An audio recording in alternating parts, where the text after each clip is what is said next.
Hi, welcome to JJ's Productions, and I'm back with the Thrawn book review.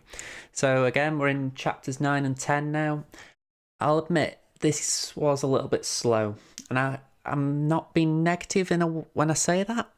I just feel like not a lot has happened. The aftermath of chapter 8 followed on obviously from chapter 9. At the end of chapter 8, we were left with Thrawn had managed to incapacitate the pirate guards on the ship they were been stowed away on. And the idea is that chapter 9 follows on with Thrawn getting back to the Blood Crow, and he's talking to Captain Rossi. Now, as I've said, every chapter starts with a Thrawn monologue. Now, I didn't like this one for the simple reason I felt like it was too on the nose. It explains that there are different types of tacticians, that there are great ones who create plans, to fair ones that must see the plan before approving it. And then there are those without tactical ability, and therefore they're resentful and they do not understand the ways of a tactician. And it pretty much sums up the chapter as a whole. We begin with Rossi, who is pretty much the latter. She is resentful towards Thrawn. And even though Thrawn's ingenuity got him out of a scrape on the ship, and even though Thrawn demonstrates that he was in control the entire time, from explaining how he knew that Signy was a pirate from the beginning, how he knew that Angel and all the other pirates wouldn't shoot Thrawn and his fellow Imperials, even though he explains all of this, Rossi just puts it down to luck. So, whilst I do agree, or I like the explanation again, which I do believe is sort of cheap. I wouldn't say cheesy, but it feels like there's always an answer from him, which I think actually Rossi says. She says, "You've always got an answer, haven't you?" And from my point of view, it's beginning to feel like that. I'm a bit like, come on, I want someone to trip Thrawn up, but I know that might not be easy. That's the whole point. He's a tactical genius, so it is a bit hard to catch him off guard. But yeah. It's even annoying because the idea is he essentially baits Rossi into kicking him off the ship and Vanto with him. So it's not bad. I just wish it hadn't been so on the nose with that monologue. It's a point where you think, if you've got to do a monologue, be subtle, and if you can't be subtle, just don't do the monologue. Just carry on. But it's like I say, I do like the monologues in general, but I just think this one was really on the nose, whereas like the following chapter, for instance, that talks about paths, so you can feel like you're going in one direction forever and the truth is far from it. That was subtle. I hadn't got a clue what was going to happen in the chapter. Even though I've read it, I can now understand it. But at the time, it's like, okay, who's this about? And then you read it and it's explained. Whereas with this one, you had a pretty clear idea from the beginning that it was going to be Rossi who was the person who didn't have tactical news. So, yeah, again, it was just a little bit disappointing. I feel like there was more potential there to maybe trick the reader, and it didn't. So, the idea is Thrawn and Vanto are off the ship. They're on shore leave, essentially. And Thrawn has pretty much agreed with Rossi's assessment that the Tabana gas shouldn't have been sacrificed. It should have been... Well, he doesn't say that he agrees with that the captives on the pirate ship should have been sacrificed, the crew members, but he does believe that the Tabana gas was important as well. So they essentially make a plan, or Thrawn makes a plan, should I say. Vanto never makes a plan. Thrawn makes a plan that essentially they're going to interrogate the prisoners or the captives from the pirate ship who they incapacitated with the buzz droid. And from there, it's just a case of what information have they got to interrogate them with. Thrawn's plan is essentially, I interrogate them, see if I can trip them up. If not, we've got someone from the Imperial Security Bureau, I think the acronym was, ISB.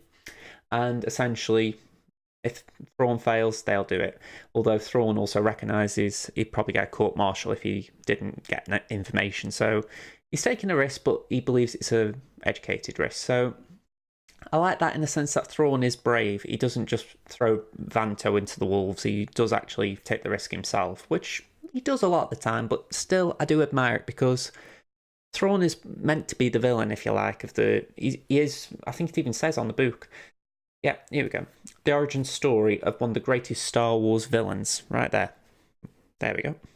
So I do like the idea that even though literally on the blurb it says he's a villain, you see moments of, I won't say heroism, but it sort of explains how Thrawn is definitely the hero of his own story, which I believe every villain should be. Anyway, I'm going off on track a little bit, but the idea is that, yeah, Thrawn does basically rule the interrogation.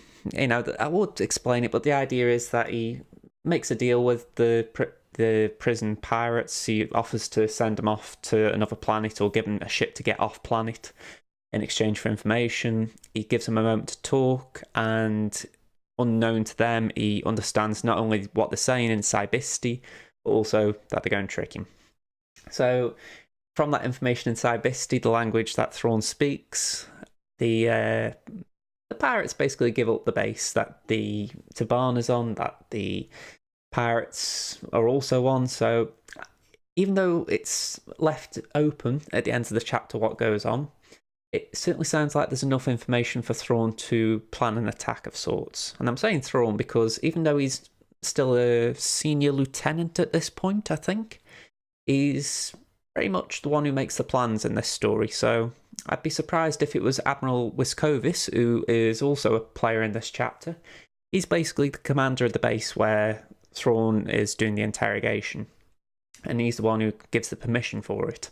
And again, that harks back to the monologue at the beginning where Thrawn says fair tacticians must see the plan before approving it. So that is with Wiscovis. He essentially listens to Thrawn's plan after for the whatever the attack is on the pirates. He listens to it. He doesn't like it. He doesn't like the fact that Thrawn basically undermines him, but he goes along with it because he sees the tactical value. So again, I felt that was really on the nose, especially after reading the end of the chapter. It was a clever callback in a way, but I still think it's too on the nose. So maybe I'm being nitpicky, but fair enough. So yeah, didn't really like the chapter. Again, it was good for showing off Thrawn's ability to interrogate, to get information, but I feel like it could have been a bit more. It could have had more meat. I feel like I was just reading the story instead of expecting twists and turns, so yeah, sorry about that. Anyway, chapter 10.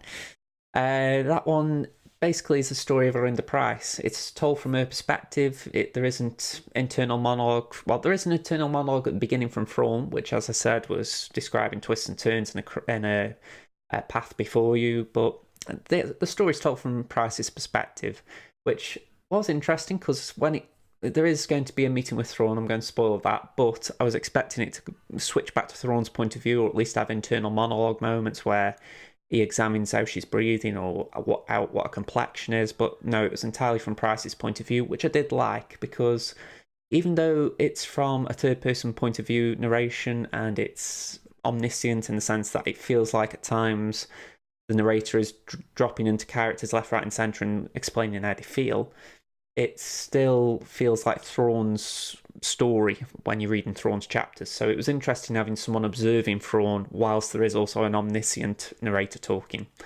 So yeah, I did like that. So as I said, I'm going to get on to Thrawn in a minute. But the chapter does start quite interesting by revealing that it's been about a year and a half to 2 years since we last read anything about Price. And in that time, she's met a friend, which is something I really didn't expect when I started reading the chapter. I thought, Price? Nah, she won't have. Oh, I wouldn't actually actively think it. That's the point. She doesn't seem like someone who can make a friend. So, yeah, Juhir Madras, I think her name is. Juhir Madras. Yeah, well, I fancy an Indian after I say that. And yeah, it's just the idea that she invites Price to essentially a party in the core square. It's in a tower called the Sestra Towers, and it's placed within reach of the Federal District, which is pretty much where all the big landmarks of Coruscant are. Imperial Senate, Imperial Academy, Imperial Palace. It's pretty much, if you want to be a big shot in Coruscant, you want to live near there. So, yeah, Price has definitely got her eyes there. And it was interesting, sort of, I wouldn't say her eyes opened then, but when a friend, Joey here, pretty much addressed this idea, and said, "Oh yeah, I've got a friend who can get us an apartment there, and we can stay there for the week-long party." Even though there was no actual wording for it, my immediate thought is she's not going to be your friend much longer. I get the feeling if there's an instant where Madras can be betrayed in favour of Price moving up the social ladder, Madras is gone. So yeah, I do want to read that. I think it'll be very interesting, but I'm also curious how it'll happen. So just moving on, the idea is they do go to this event, this party. It's in a palace, or it's social gathering, and the idea is there's a bunch of senators there, a bunch of moths, and just in the course of this, they meet Thrawn, they meet. Well, if anything, I forgot to mention, there's also someone with Joey here and Arinda. It's Driller Mod App. He comes across as a bit of a stuck-up so-and-so. So nothing too much to talk about him. He seems like he's been given everything on a plate. So, not too much meat on his character right now, but maybe I'll find out more as I read. Anyway, they meet Colonel Wolf Yularen. That's an odd name for me to say. And they met Thrawn, Vanto, and Senator Rankin, who's Price's boss. So quite a few characters meeting in this moment. It felt very much like a big occasion because we hadn't seen Wolf Yularen yet. So that was big just in the sense of, he's been in the Clone Wars, he was in Rebels, and obviously in Rebels, he knew Thrawn and he knew Price. So again, very big moment. And obviously you've got just little characters met and so far from this story meeting. So quite a big moment. And the idea is, it was very good how they worded it as far as how Price got into this situation, knowing that because she's a senatorial aide, she can just ease into a conversation. She essentially just stands on the peripheral of Rankin's view, and then as soon as he spots her, it's like, "Oh, come here, come here." So it was very clever how they did it. It feels very real world. That it's not like there was some moment where she just jumps in and is rude. It felt very authentic, both to her character and the general scenario. So it's a small detail, but I liked it. Anyway, the idea is that Wolf Yularen is basically trying to talk up Thrawn after the events of the previous chapter. It sounds like something went wrong. It sounds like there could be a disciplinary action against Thrawn, and Yularen wants to swing favour in Thrawn's favour, just so that if there is a punishment, it isn't a big one. Which, again, I find interesting because they don't detail what went on. It's all implied that there's going to be a disciplinary action. There's actually nothing said. It's more what Yularen doesn't say. He implies that there's business to do or something along those lines. There is data to collect or something. So it was very much inferred, and Arinda read through it quite clearly. So yeah, small little things, but it's the idea of trying to get support for Thrawn, which I find interesting because the whole of his story up to now has been trying to get him to become more familiar with his surroundings, and this is definitely something that, even if we aren't seeing it from Thrawn's point of view, it's good to see it. So yeah, this chapter ends on a bit of a wet blanket, to be fair. It's the idea that Rankin requests a data transfer, essentially. He gives Price a data card, tells her to give it to this moth who she's been trying to find a meeting with for a long time by the sounds of it. Whenever she's had a chance, he's never been there, so this is like a real good opportunity. And yeah, they meet. He takes her up to his suite in this palace they've been in, and yeah, it seems all right. To be honest, I actually thought there was going to be something sinister. Just how it's worded, it came across as sinister. But it wasn't the sort of sinister I was expecting. It was the idea that he takes the data card, he gets what he wants from it in another room, hands it back, and just as Price is about to leave, she recognises that it's not the same card, that there's differences. And as soon he realises she's realised that, and he basically drugs her. He